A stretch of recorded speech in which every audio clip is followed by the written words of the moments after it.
Salut à tous, c'est Eddie. Alors aujourd'hui, spécial tuto du dimanche avec Lightroom pour cette fois-ci. J'ai aussi dit que ça fait un moment qu'on n'avait pas fait de tuto Lightroom. Eh ben c'est chose faite, on va le faire aujourd'hui. Voilà, alors petite photo aujourd'hui de synthèse. J'avais déjà fait cette photo, je l'avais traitée d'une manière assez créative une fois. Là, je vais revenir dessus. Je m'étais un petit peu concentré sur ce bateau. On va s'amuser un petit peu avec le nouveau curseur de texture qui a été ajouté dans Lightroom. Allez, vous êtes prêts? On y va? C'est parti. Alors pour commencer, ce que je vais faire, c'est que je vais aller chercher mon profil plat, ici. Et là, vous pouvez constater que la photo est exposée plutôt à droite. Pourquoi plutôt à droite? Pour ceux qui connaissent, bon, vous pouvez passer un petit peu, vous savez un petit peu comment ça marche. Quand vous exposez plus à droite, vous récupérez, en faisant attention à votre lumière, bien sûr, sans les cramer. Quand vous le prenez en prise de vue, vous regardez avec votre histogramme, d'exposer le plus par ici, vous vérifiez sur votre appareil photo si vous n'avez pas de zone brûlée. Voilà. L'intérêt, c'est que lorsque vous baissez votre exposition, je vais vous le montrer. Ici, ce qu'on peut voir, c'est qu'on a toutes les données du ciel. Vous voyez?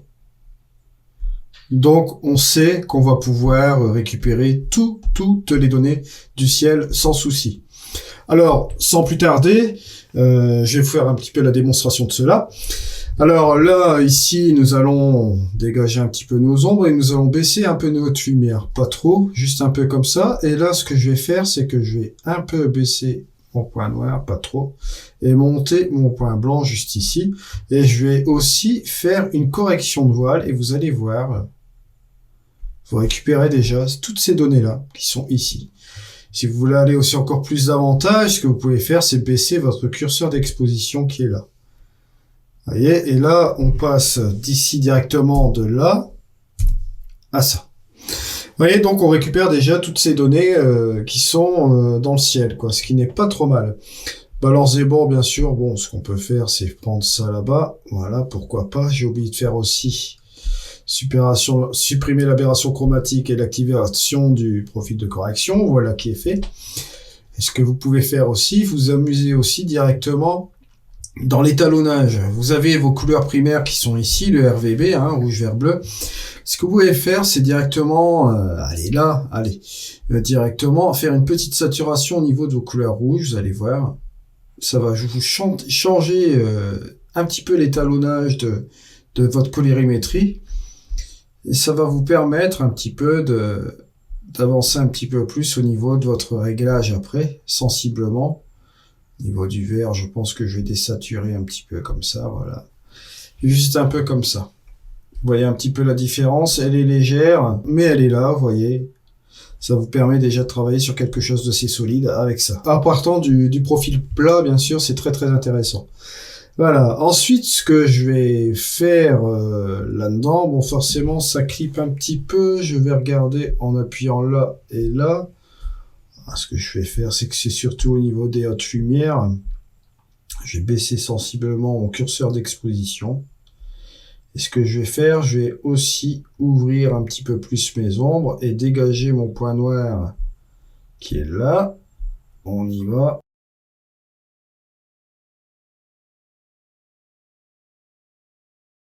Là, si vous avez des zones noires un petit peu comme ceci, ce n'est pas vraiment dérangeant.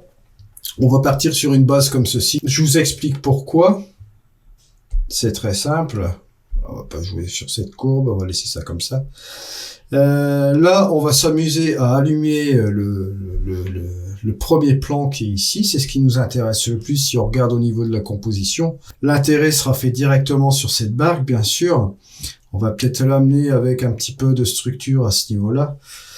Et ce que je vais faire directement là, c'est que je vais prendre un cercle radial, forcément juste ici, et hop, je vais m'amuser,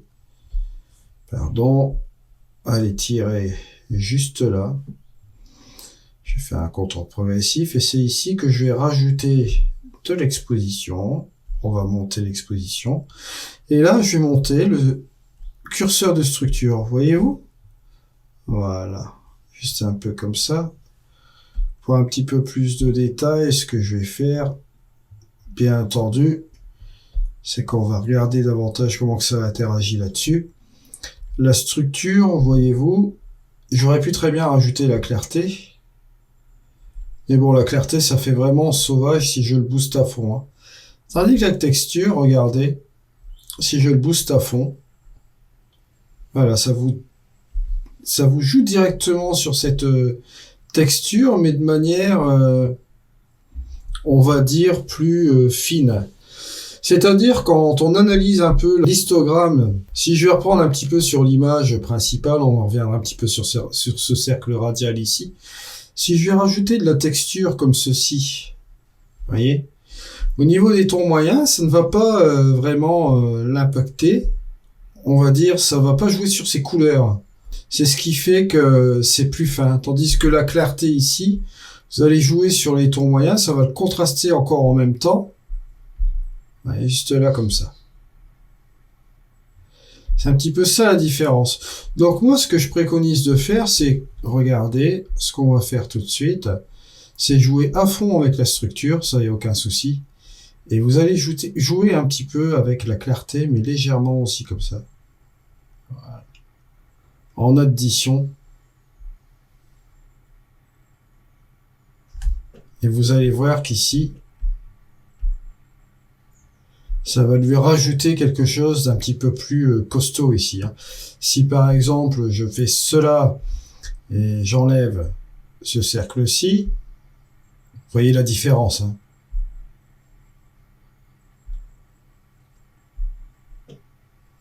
Voilà. On va faire un point d'intérêt sur celui-ci, et moi, ce que je préconise aussi de faire là, c'est justement jouer avec cette partie-là, et on va faire aussi peut-être la même chose. Donc, commande Alt, ici, sur Mac, sur PC, je ne sais pas si c'est Alt ou Contrôle, quelque chose comme ça. À vous de voir un petit peu le raccourci clavier pour copier le cercle radial. Et là, vous voyez, on retrouve un petit peu les mêmes, la même chose ici au niveau de la structure. Donc, vous faites ceci, vous ramenez, voilà, juste ici.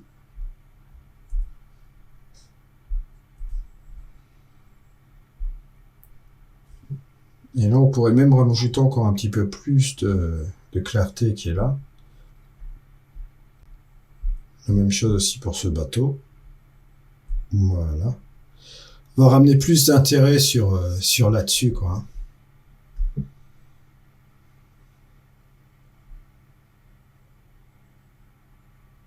Encore un petit peu plus comme ça. Ça, là, ça le décolle carrément de son décor. Je trouve ça vraiment bien. Et alors, ce que nous allons faire tout de suite, c'est que nous allons rajouter un masque radial, un masque graduel, comme ceci. Un filtre graduel, pardon. Et là, on va descendre d'exposition, très très important. Voilà, encore un peu ici. Juste comme ça. Et là, cette fois-ci, je vais utiliser la structure mais négative, vous allez voir. Vous voyez, ça affine un peu ce nuage. Et je vais rajouter de la clarté.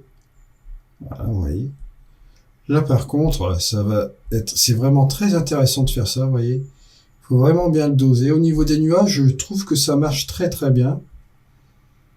Voilà, juste un petit peu comme ceci. Je vais monter quand même un peu l'exposition parce que là, c'est un peu trop. Voilà, je trouve que ça c'est bien ici comme ça.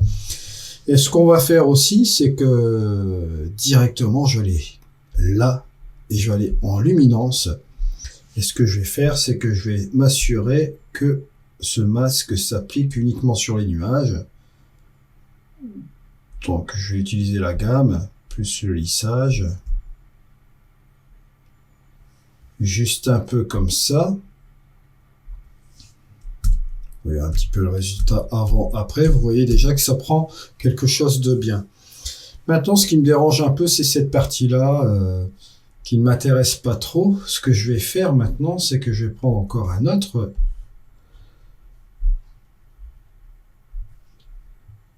filtre radial ici. Je vais encore baisser son exposition en inversant cette fois-ci. Voilà, juste un peu là.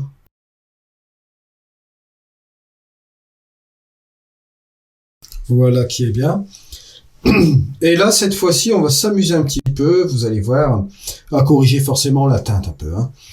Là, je vais aller directement sur, comment dirais-je, ma courbe bleue. Alors à vous de voir si vous voulez rajouter un petit peu de jaune comme ça, parce que comme je vois qu'il y avait un petit peu de, on va dire, c'était une espèce de coucher de soleil, mais vraiment léger. Donc là, ici, je vais rajouter un petit peu de jaune ici. Je vais prendre mon vert, je vais rajouter un petit peu de magenta aussi légèrement. Pas trop non plus, pour pas exagérer. Voilà, juste comme ça. Et ce que je vais faire aussi, au niveau de mes rouges, je peux corriger, soit je mets du cyan, mais ça va refroidir, ou soit je rajoute un petit peu de rouge. Mais la teinte, j'aime pas trop ce que ça fait là. Donc ce que je vais faire, c'est plutôt un peu de cyan, juste comme ça, voilà. Un peu léger. Voyons ce que nous avons déjà là avec le avant et le après. Regardez, avant, après. Je trouve ça pas trop mal. Maintenant, ce qu'on peut faire aussi, c'est, regardez, c'est booster un petit peu l'exposition justement là qui est ici. Un petit chouïa. Voilà. Ou bien on va rajouter quelque chose un petit peu ici, un petit filtre radial justement là dans le ciel, qui va se faire un petit peu plus léger comme ça. Voilà, on va jouer un petit peu là-dessus, mais juste sur cette partie-là. Voilà.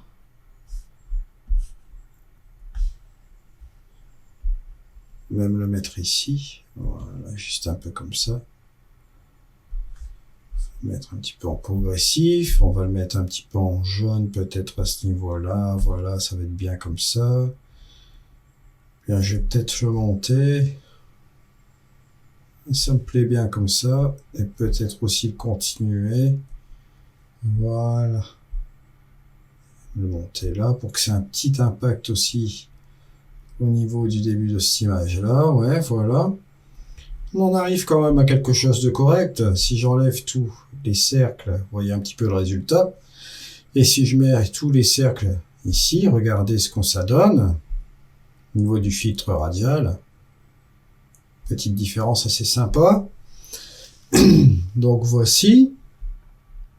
Ensuite, ce qu'on peut faire, un virage partiel. Est-ce qu'on s'amuserait à faire un virage partiel? Pourquoi pas? Allez, pourquoi pas?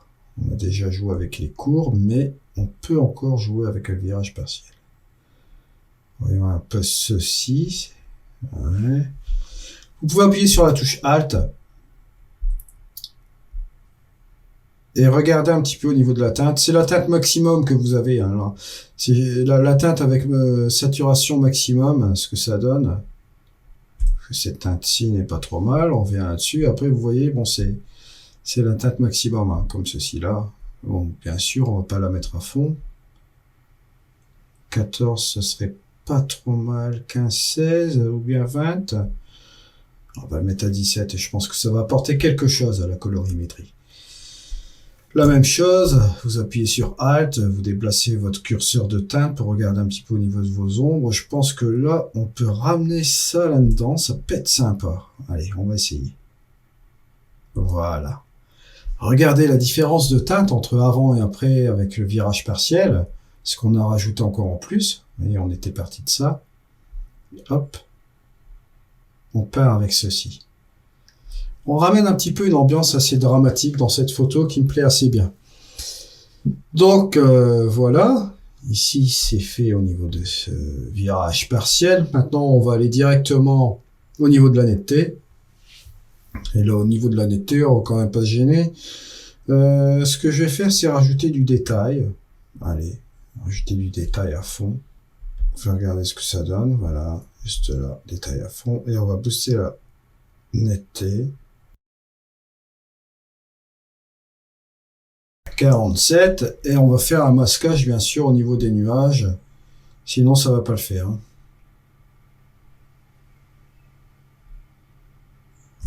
Voilà, qui est bien.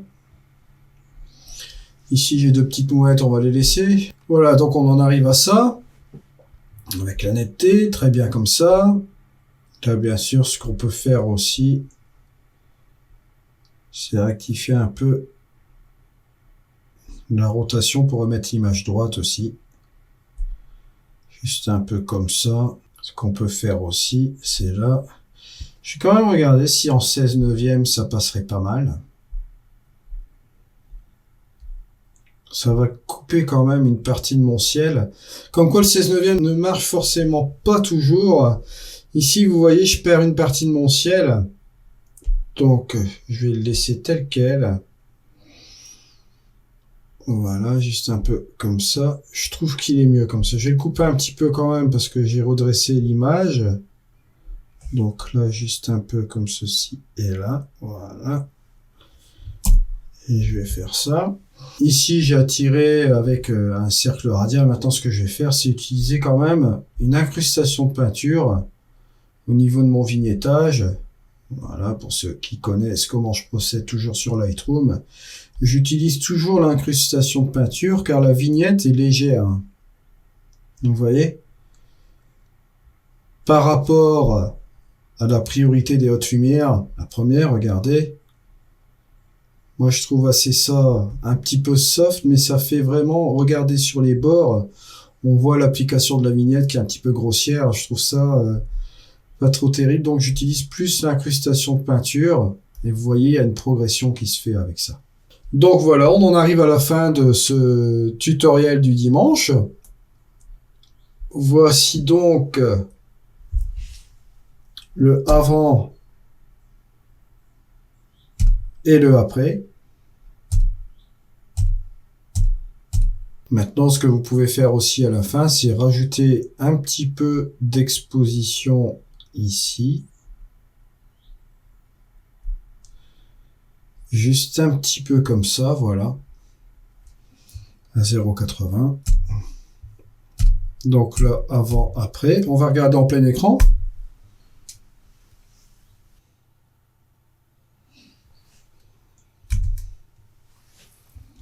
Et ce que vous pouvez faire aussi peut-être, c'est là, cette fois-ci, c'est prendre un radial. Je viens de voir un petit peu cela. Le ramener ici. Et là, je trouve que on devrait fermer un petit peu plus l'image.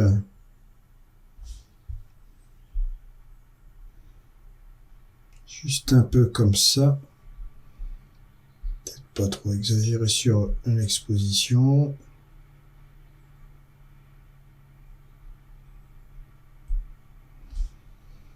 Quelque chose comme ça, voilà. Pour vraiment concentrer sur cette partie-ci de l'image. Hein. Voilà, c'était Eddy pour le tuto du dimanche. Allez, au revoir.